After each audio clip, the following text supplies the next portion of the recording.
my channel. Again, my name is Zoe Del, and if this is your first time to watch my videos, please don't forget to click subscribe or give us a thumbs up if you like the videos, and also you can click the bell button to be notified on my new vlogs that I'm doing. So there guys, ayun na nga, nasira yung ref namin. So sad talaga kasi biglaan. Alam naman natin nga, pandemic ngayon, everybody is on a tight budget, maraming gastusin, but then ayun na nga, wala na tayong magagawa doon. So the cost in ref repair, for example, Trio na nasira o kung anumang mga bagay sa ref, napakamahal. It will cost you around 2,000 to 3,000 pesos. That's why we decided to have a budget for a new ref. Ano nga ba yung mga kino-consider in buying a new ref? Siyempre yung laki ng ref. Kasi alam naman natin pag may okasyon, marami tayong ilalagay ng mga gamit dyan and other stuff. And also, yung dapat inverter siya, makakatibig tayo sa power, kuryente, and of course, it should be durable.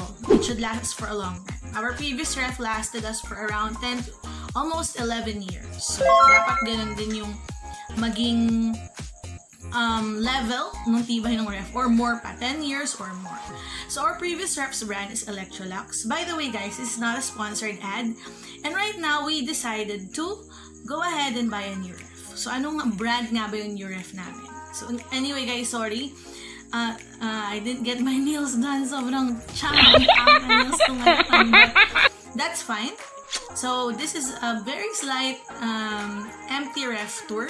So nga ba namin nabili, and ano nga bang klaseng ref yung binili namin. Ito ka, no? Ito ka.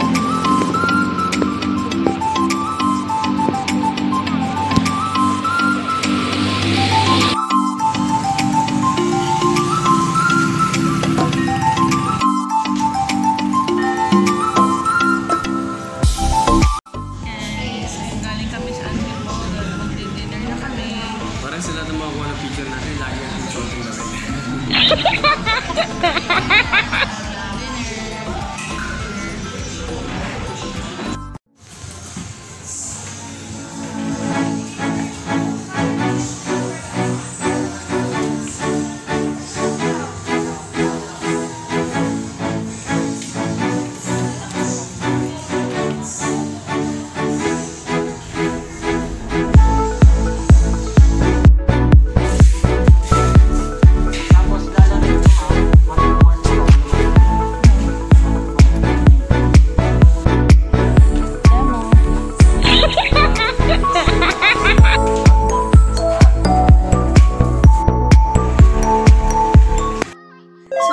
Today guys, thank you so much for watching my video and this vlog for our simple empty ref tour. Next would be our real ref tour. So mag-grocery na kami at lalagyan na namin ng laman, ng matinong laman at madaming laman ng aming new ref.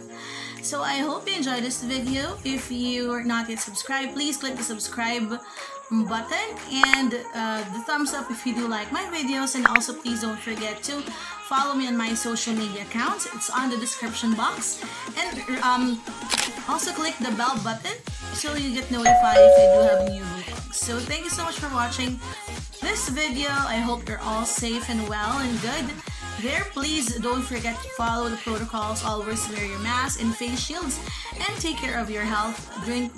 Take a lot of vitamins, and always be happy. Have a good mindset, a very positive mindset. So again, my name is Zoe Del. Enjoy the rest of the day. Goodbye for now.